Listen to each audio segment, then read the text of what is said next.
Moment of transparency, guys. I just finished recording this exact video, all the same picks. I went back and I was watching it. I loaded it up into Premiere to do my edit. I watched about 2 minutes of it, and the energy was just not there. I deleted it, and I'm here re-recording the same video because you guys deserve the absolute best. Now, if I had to guess why that video was so low energy, it's probably because I've slept about 3 hours in the last 2 days. It's getting super, super busy with the work schedule. I mean, the NFL season is upon us.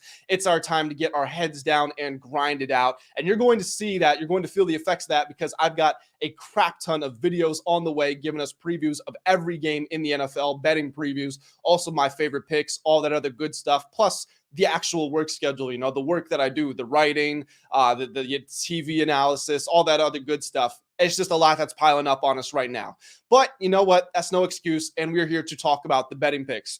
Before we get into Wednesday's picks, though, let's talk about Tuesday's results. So we went 2-3. Wasn't our best day. I will admit, in hindsight, looking back on some of those picks, I was on the wrong side of them. I just got to be, I got to be honest, and I got to accept accountability here. Some of those picks were just not the best. We were honestly pretty lucky to end up with the Royals money line win, and we did go 2-3. If I haven't said that already, we walk away with the 2-3 record, only lose just a bit over a unit, which is not bad at all. I mean, over the last 10 days, we are still plus 2.1 units. Not a groundbreaking amount, but if you're making consistent profit like we always have on this channel, then you can't take that away from us. We are consistent at the end of the day, even if it is a little bit smaller than what you would hope to see. But where was I? Yesterday's results, 2-3. That Royals game.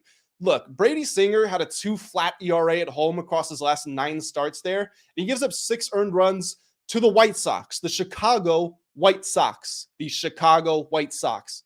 6 earned runs in 2 innings. You just can't predict things like that. But then the Royals score in 4 straight innings. They get to the bottom of the 9th. They tie it up, and then they get a balk off. Not a walk off, a balk off. You also can't predict something like that. We're lucky that it worked out for us at the end of the day. Where we were a little bit unlucky is maybe in that Orioles game against the Angels. They were up 2-0 for a majority of the game. They were covering. Then the Angels bring it back. The Orioles push that lead out again. Then they fall behind. They're actually losing at the top of the 9th inning. They tie the game up, send it 2 extras. Then they take a 1-run lead. They go up 5-4, but they can't get that decisive run, So they win the game, but they don't end up covering. So, considering the Royals result, that's probably fair. We're 1,000,000,000% on the right side of the over in the Astros-Rangers matchup. The Astros scored 9 runs by themselves in the first 3 innings to push that one over. But then we were completely wrong on the Red Sox-Rays pick. That's one that I look back on, and I think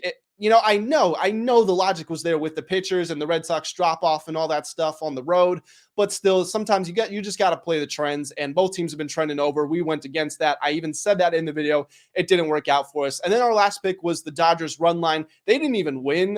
They lost that game, and someone in the comments called it. They said Clayton Kershaw is losing today. Huge shout out to you. We've got some really smart, some really sharp people in the comment section.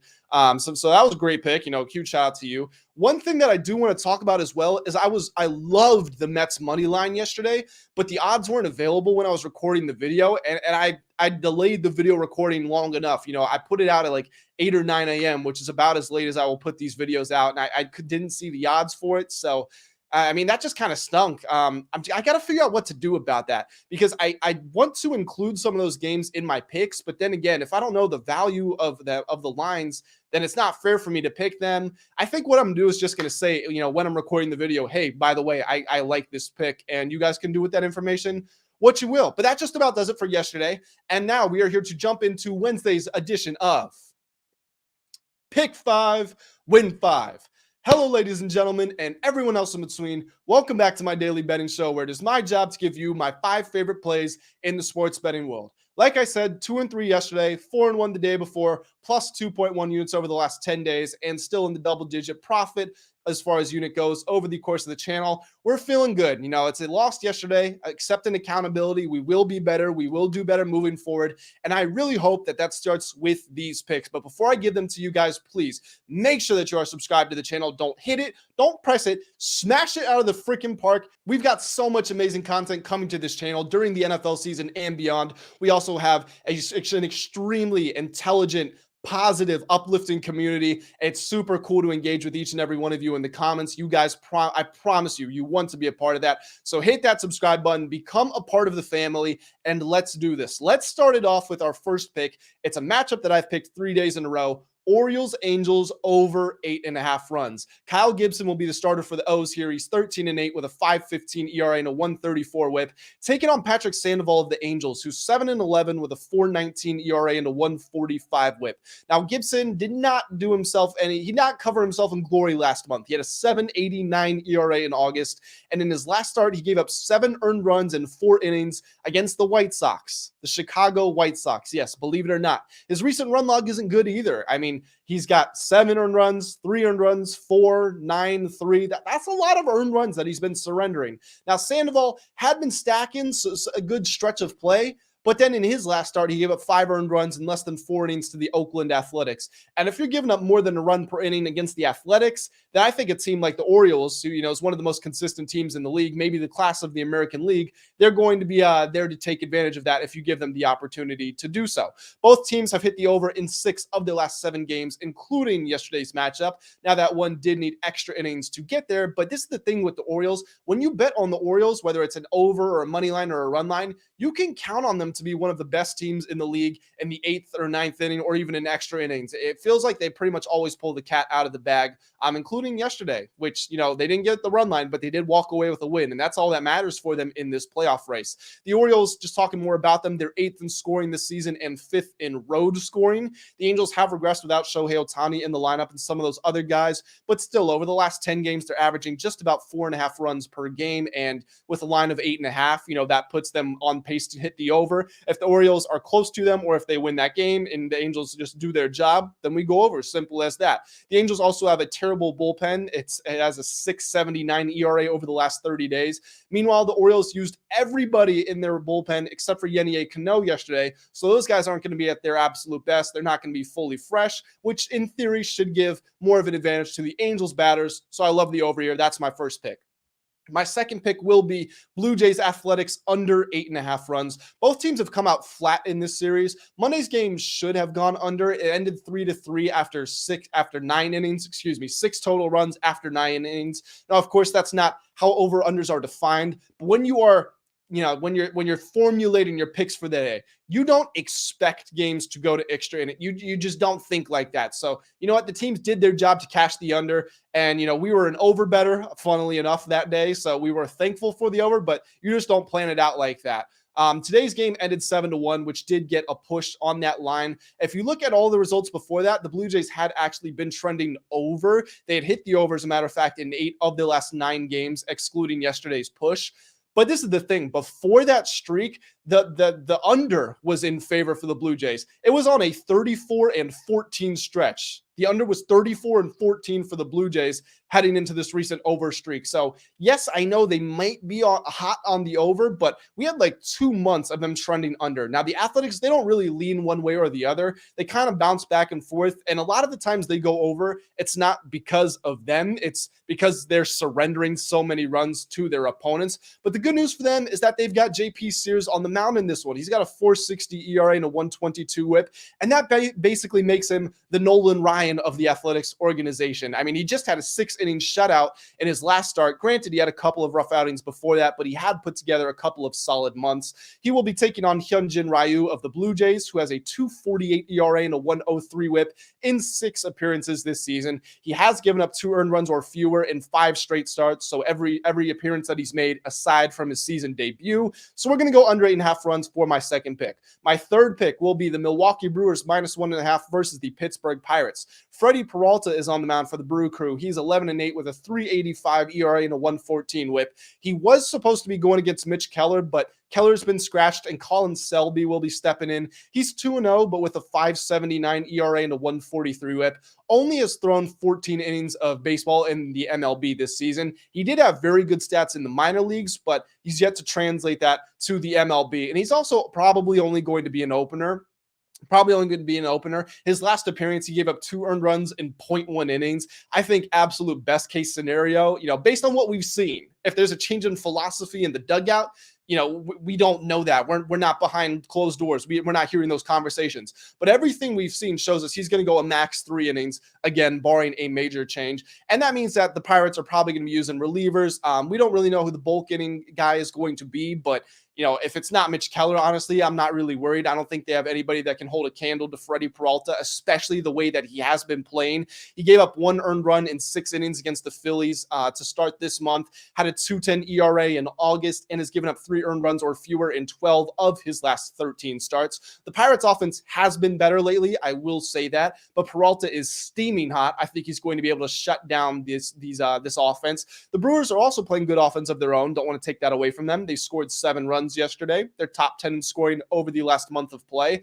And above all, the Brewers have a chance to keep the pedal down in the National League Central. The Chicago Cubs are bearing down on them. They want to win that division. Granted, they could still get into the playoffs via the wild card, but they don't want to leave it to chance. And so, you know what? The Brewers got to do what they did yesterday. They got to win, and they got to win comfortably. And I think they will do just that. Brewers -1.5. That's my 3rd pick.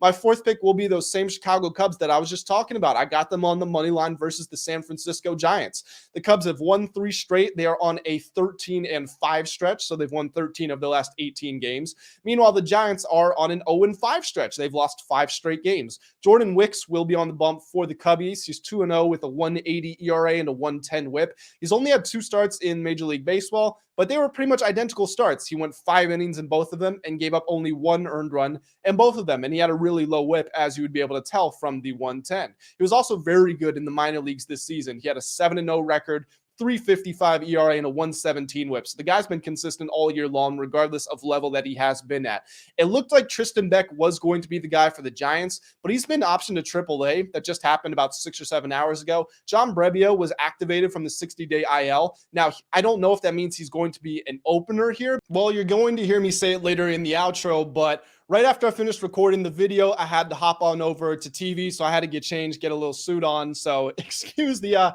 outfit change, although hopefully nobody minds. That would be a little bit weird. I'm popping back in to say that while I was on the air, I did find out that it looks like Alex Wood will be getting the start for the Giants here. Now, he doesn't necessarily throw a bunch of innings, usually just about 3. Has not allowed an earned run in his last 9 innings, but like I said, really doesn't surpass 3 that much. He's got a 5-4 record, a 4.35 ERA, and a 1.43 WHIP.